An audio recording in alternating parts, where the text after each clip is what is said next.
Gurmagat Kirloch. And Leader, this morning I would like to ask you to consider arranging a debate in the House on the National Transport Authority.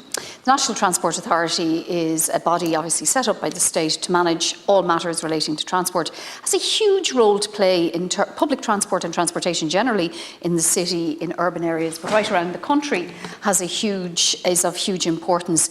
It's critically important for people going to work, going to school, going to college, and it's really important in terms of us addressing our climate action responsibilities and ambitions. And in my own constituency of Dublin Central, the National Transport Authority is rolling out a number of projects at the moment, one of them being the Metrolink. They've applied for planning application for Metrolink, another being Bus Connects. There will be 16 quality bus corridors in the city. The objective of the project is to increase public transportation efficiency and reliability, but also to increase pedestrian space and cyclist space in the city.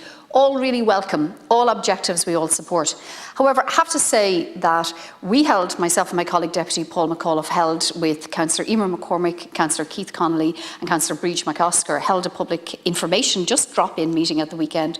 And we had more than 200 people arrive looking for information at that meeting. And I suppose they expressed a lot of frustration over a number of things. One, the communication. Two, the burden that it actually places on residents and businesses to respond to a statutory planning process. To be running two at the one time in one area is an enormous burden.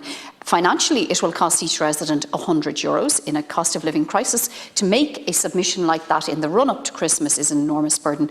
But also, I suppose, it's an enormous burden time-wise, to actually respond, to examine these planning applications, a railway order, Bus Connects. So, Leader, my request is that the Seanad would invite the NTA in for a debate on how they conduct their business, how they consult with residents and businesses in the community. Gurmagat. Indeed.